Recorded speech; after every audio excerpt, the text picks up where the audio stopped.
Welcome back, guys. Third episode of Game Changing Podcast. I'm so excited to be here today. We got a lot to talk about. Sorry I've been gone. I've been out of town. I haven't been posting anything lately. I've been super busy, but I'm back now. We're going to get a lot of content coming in the next few weeks, so be ready. Subscribe, turn on those notifications, comment, like, everything. Go follow Instagram at Game Changing Podcast. I think it's game_changing_podcast. TikTok, same thing. Follow us up, like it up, do everything you can do to help us spread the word about this game-changing podcast. All right, we got a ton to talk about today since I've been gone. We're gonna get right into it. Start with the NBA playoffs. Huge stuff going on. We got Dame versus LeBron. They got Game 2 going on right now. For all who don't know, the Blazers won Game 1. Dame went off as always. Dame time.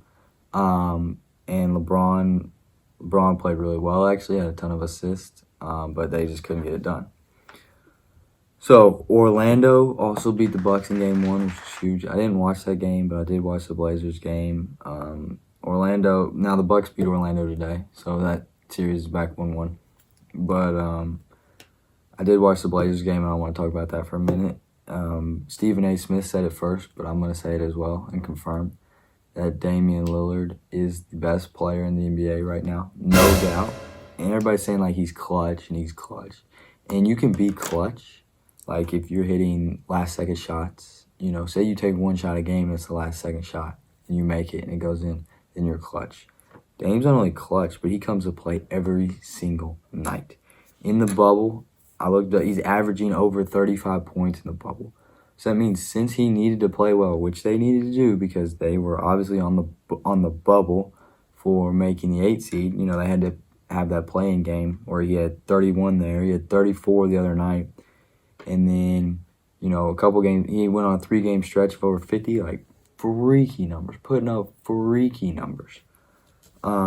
So he's the best player in the NBA right now. But the thing that I was saying was he's not only clutch in big-time moments, he makes big-time numbers in big-time games. All of his games, he's going to put up 30-plus. When there's a big game, he's going to put up a ton.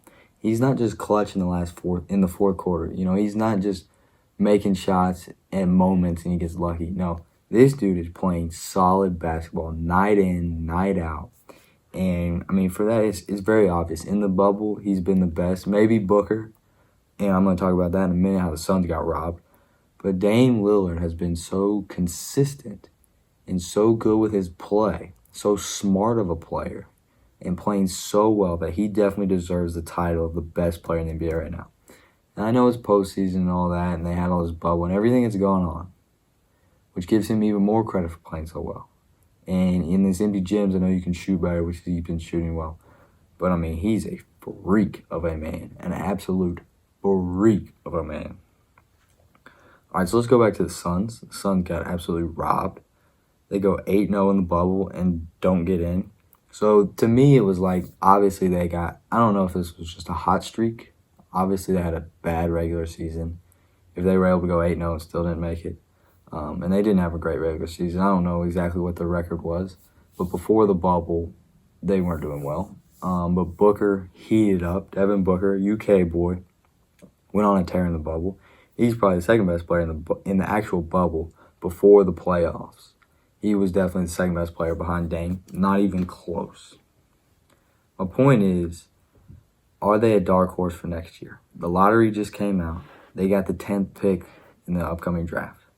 So they're going to get another lottery pick because they missed the playoffs. It may even be better that they missed the playoffs just by a small margin. So they can still get a lottery pick and then next year build on that.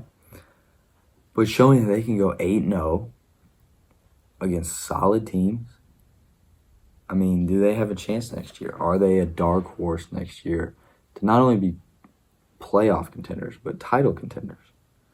Say LeBron's getting old. Say something happens with the Clippers. I'm not saying anything's going to, but something could. Somebody gets hurt. Definitely think they can make a huge run at the title next year. That's my bold prediction of the day. Bold prediction of the day is that the Suns are title contenders next year. Just wait and see. Going back to the lottery, so Minnesota got number 1 and Golden State got number 2. Can we talk about Golden State for a minute? Golden State would have been fine this year if they had had Clay and Steph healthy. have Draymond, and now they're getting the number 2 pick. The number 2 pick. That is huge for them. That means they're going to have 4 powerhouse guys like they did before. And this number 2 pick, I don't know who they're going to choose with it. If they take LaMelo Ball, which is projected right now as a number 2 pick, then they will have yet another shooter, and they will have the best. I mean, you're going to start 4 guys that shoot lights out. Draymond may not be lights out. LaMelo, Clay, and Steph are lights out. Draymond might not be, but LaMelo, Clay, and Steph are lights out. Some of the best shooters in the game. Steph's probably the best shooter of all time, no doubt. So with this, what are we gonna see from them next year? I think we'll definitely see another run at the title. I mean, obviously it depends on what happens. But if Steph stays healthy and Clay stays healthy and Draymond stays healthy, and they get another guy, another top tier guy that they can use, I don't understand how you stop them. It's gonna be like they were before. Now they're not gonna get a KD type talent that early. LaMelo's not a KD type guy. KD's one of the best players of all time, no doubt. But they're going to get the number 2 pick. I mean, number 2 picks historically are pretty solid. So it'll be interesting to see what they do with that. I think they're definitely going to be title contenders again with the Suns maybe. But, like, they could go from the worst record to the best record. They had the worst record in the league this year, and they could easily have the best record next year. I mean, that would be freaky stuff. Crazy stuff. Let's talk about the other playoff games a little bit. Clippers, Dallas. I watched the first game. I didn't get to watch the second game. The first game, Dallas actually gave them a run for their money until Porzingis got ejected for bullshit. Porzingis was standing up for his teammate, helping him out, and gets ejected for no reason. It was the dumbest thing ever. I was mad. Dallas was mad. The fans were mad. Everybody was mad for Porzingis. Nobody was mad at Porzingis. Everybody knew Porzingis didn't do anything wrong. But, I mean, refs are getting screwed right now. And talking about refs, I heard something the other day where it was like, you only hear, if you're hearing about a ref, it's always a bad thing. You never hear good things about refs. They're supposed to do their job good, right? And that was kind of the way it was with caddies. We're switching the subject, going to golf now. Done with basketball, going to golf. The U.S. Amateur. I don't know how many of y'all are big golf fans. I'm a huge golfer. And the U.S. Amateur, Segundo Oliva Pinto. I may have butchered that. I apologize. But his caddy, he was tied with Tyler Strafaci, who ended up winning the U.S. Am. But this was in the round of 16. Tyler and Segundo were tied going to the final hole. They both had their pro shots into 18. One was left, one was in the right bunker. Segundo was in the right bunker. Segundo's caddy goes down and brushes the sand. He brushes in, which, if you're any kind of golfer, you know you can't do that. Then he sort of lies about it a little bit. I'm not putting anything on the guy. I couldn't hear what he said, but it sounded like he was kind of saying, no, I didn't do it, even though there were cameras. And when there's cameras, you know, when you're at the US Am, and that's a big enough tournament where there's cameras, they're gonna find you. You know, they had a blimp that could see him brushing, and then they found fingerprints and whatnot. But the point is, caddy, like a referee, if they're getting brought up, it's never a good thing. And I want to know why we put that pressure on them. Why are caddies, you know, people talk about LeBron good and bad. People talk about pro athletes good and bad. So why are there counterparts, the people they work with, you know, their closest group, why are they put at a higher standard? Why are the caddies supposed to be perfect all the time? Like, people were reaming this guy about touching the bunker. Look, caddies make mistakes. Pinto even said it himself. He was like, he's a great guy. It's an honest mistake. It could happen to anybody. Now, I'm not sure if a caddy had done one. I probably wouldn't have been as gracious as Pinto at first. Great. He handled it the best he could have. I don't know if I could have done that. I would have certainly tried, but I'm not sure I could have been as gracious as he was. Now on camera, I'm just not sure. But Pinto handled it perfectly. And I just want to know why refs, why caddies, why, other nutritionists, whatever you want to say, your group of people, why are they held to a much higher standard than you, even though you're the athlete? Like, under the media's eyes, people like me, talking heads that have no idea, why do we hold them, media, hold them to a higher standard? Like, you never hear anything good about caddies, really, or refs. There's never refs that are, after the game, they're like, people are raving about a great call. No, it never happens. It's always raving about a bad call. While athletes, they get raved about great shots. Oh my gosh, did you see that play? Oh my gosh, did you see that throw? Oh my gosh, did you see that catch? The media does that for athletes, but they don't do it for refs. It's like we expect them to be higher, which makes no sense to me. I think we need to change that as media, as talking people, as a sports community. That needs to be changed because they actually get paid less. They get paid much less than the athletes, so why should they be held higher? That makes no sense to me. But let's move on. Sorry I went on a little rant there, but we need to move on. Let's stick with golf. I've been gone for a while, so I didn't get to talk about the PGA Championship. My pick was Justin Thomas. He barely made the cut. I picked that in the first episode, I'm pretty sure. Collin Morikawa ends up winning, hitting a nuke, perfect of a drive on 16 to kind of capture it, makes eagle. And he has one major, he has one missed cut in 27 starts. Freaky numbers. He's putting up Tiger-like numbers. And in the golf world, when you put up Tiger-like numbers, you're doing something right. I think he was the third youngest player to win the PGA. Behind, I think Tiger and Jack, or maybe Rory, or something like that. But he is going to be big. He has emerged. He has arrived. He is ready to go. It's like, he's like a shipment coming in from overseas, even though he's not from overseas. But that's what's like coming. They're here. He's at your doorstep, ready to go. This dude's going to be big. And the reason I say he's going to be big is because he's so consistent with his irons. And when you're a ball striker, trust me, I know about this. Ball strikers' bad days are much better than a non-ball striker's bad days. If you're a ball striker, your bad days are going to be, hitting Collin Morikawa, his bad days are going to be hitting 13, 14 greens around. So it still gives you 13, 14 birdie chances. And when you have 13 or 14 birdie chances, you're going to make some of those, especially if you're a pro. Even if you putt bad, let's say you don't put it that close. Let's say you make 3 birdies. 3 out of 14. And you have 4 other holes where you didn't hit the green. Surely you can get 2 of those up and down. So your worst day is 1 under. Pretty much. Collin Morikawa, I think the worst day he could shoot would be around 1 under. 1 under even.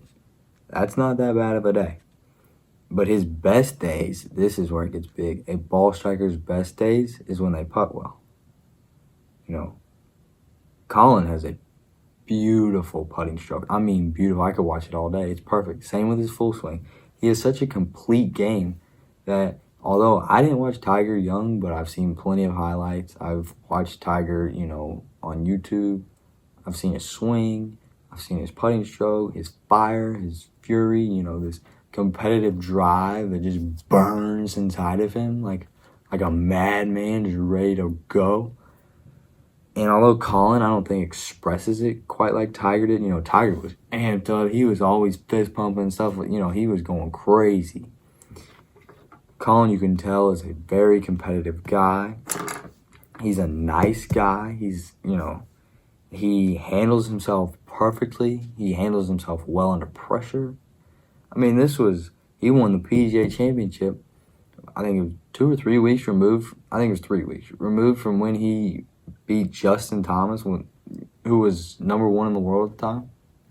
Or no, was number 1 in the world the next week. He beat Justin Thomas in a playoff after Justin makes a 50-footer. And then Collin makes a 30-footer. Justin drains a 50-footer. And then this kid, who's an absolute stud, walks up and drains a 30-footer to tie him. And then And that was the first extra hole. And then after that, it settles a couple holes later. And then 3 weeks later, he goes and wins the PGA Championship by a mile. This kid's good. He's going to be good. He's going to be good for a while unless he does something stupid or gets hurt. Other than that, he's going to be there. Trust me. Because his swing's too good. He's too accurate. When you're that accurate, you don't even have to make that many putts because you're going to have 10-footers all the time as long as your distance stays well. I mean, it's crazy what this guy could do. The sky's the limit for this kid. He's going to be good. Other big news in the golf world is Koepka. Koepka's injured again. He's out of the Northern Trust this week. I mean, he's out of the playoffs because there was only one major this season, so he wasn't going to win anything. Come on. He's not going to win anything else. He wins majors. That's what he cares. That's what he says. He had a chance at the PGA. I'm not sure he choked because he was never really, to me, a choke is when you have full grasp of the tournament and you let it go. When you're in control of the tournament, you lose it. He was never in total control of the tournament. He just didn't play well on Sunday, and it was after he kind of ran his mouth on Saturday. Whether it was the golf gods telling him that was it, maybe, I don't know. But this is pretty big because I think he's going to miss the U.S. Open. He said it was doubtful. He doesn't know yet. It's kind of day to day, I guess, week to week. If he misses the U.S. Open, that leaves a lot wide open. Because if he does play, I think he's one of the favorites. But if he doesn't, I think that really opens it up for guys like DJ, Morikawa maybe. I could see DJ winning again this year at Winged Foot. He won his last U.S. Open was at Oakmont. I think he's putting himself in more positions in majors than he had previously. He got second at the PGA last year. He got tied for second or tied for third this year. So I think he's tied for second. So he's definitely putting himself there, and I think sooner rather than later he's gonna get a couple more majors. I think DJ will end up with 2 or 3, maybe 4 in his career, maybe even 5. Moving on from golf, this is the big topic I really wanted to get to. That's why I saved the best for last. Y'all like that? I appreciate if you're still listening now. The Big Ten and Pac-12, no football, no fall sports, no nothing. So what exactly does this mean? Well, I was looking at some things, and no team outside the SEC and ACC has won a college football playoff game in like 3 or 4 years, I think. So I'm not sure it really matters like for the big games, but like no Rose Bowl. Come on, the Rose Bowl is amazing. Everybody loves the Rose Bowl. Without a Rose Bowl, it'll be weird this year. I don't even know what's going to happen with bowl games. With most of the teams. Or not most of the teams, but a lot of the teams not playing. The Big Ten definitely, they had Ohio State, who was going to be a powerhouse this year, as they always are, and maybe Michigan. But I don't think Ohio State has any chance of winning the title this year. I think that's going to be Clemson all the way. Maybe Alabama, but I think Clemson's a pretty strong favorite with Trevor Lawrence. So it's going to be ACC versus SEC, which I think will be very interesting. To me, if they keep the college football playoff, to me it's going to be interesting to see how it's all going to go down. Are they going to have 3 SEC teams in Clemson? Are they going to have 2 SEC teams and 2 ACC teams? Are they going to have a Big 12 team in there somewhere? I haven't really looked at the Big 12 this year. I'm sure Oklahoma will be good. TCU's good every now and then. Baylor maybe. Texas. I'm not really sure. I haven't done a whole lot of research on the Big 12 this year. But I think it's going to be really interesting to see who's going to get in the playoff. Is the ACC going to have another team prevail? Is this a year where the ACC gets 2 in? I think the SEC will definitely have 2 in. Definitely. Whether it's Alabama, LSU, whether it's LSU, Georgia, whether it's Alabama, Georgia, whether it's LSU, Auburn, whether it's Auburn, Georgia, Auburn, Alabama. What would that? Oh my gosh, how great would that be? So you have Auburn, Alabama. They're going to play the Iron Bowl, which is going to be the last game of the season. One of them is going to play in the SEC championship. So it's going to be Auburn, Georgia, more than likely, or Alabama, Georgia. And then imagine if So say Alabama beats Georgia, and Georgia already had a loss, and Auburn's only loss was at Alabama. Then say Alabama is the 1 seed, Clemson's the 2 seed, somebody else is the 3 seed, and Auburn's the 4 seed. Then we get an Alabama-Auburn Iron Bowl rematch in the college football playoff. Tell me that wouldn't be one of the best things ever. The biggest rivalry in college sports. Definitely college football. Duke, Carolina, college sports gives it a run for their money. But one of the biggest rivalries, if not the biggest rivalry in college sports, playing in the college football playoff on the biggest stage in college football for the biggest championship. I mean, that would be crazy. It would be crazy. I think what we have to stay away from this year as fans is the asterisk. Are people going to put the asterisk on this year's champion? Because the Big Ten wasn't in. Let's be honest. Outside of Ohio State, I don't think the Big Ten didn't have a chance of anybody else winning the title. So, to be honest, I think you have the best conference, SEC, obviously.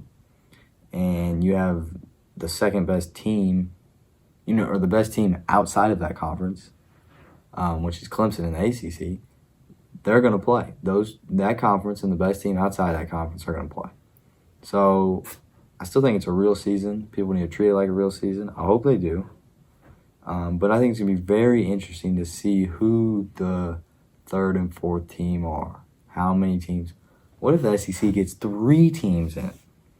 I haven't really looked at the schedule. I haven't mapped out the schedules enough to realize if this could happen. But if you have Alabama, say they go undefeated, LSU loses once, and Georgia loses once, and you put all them in, that'd be freaky. And then have them with Clemson.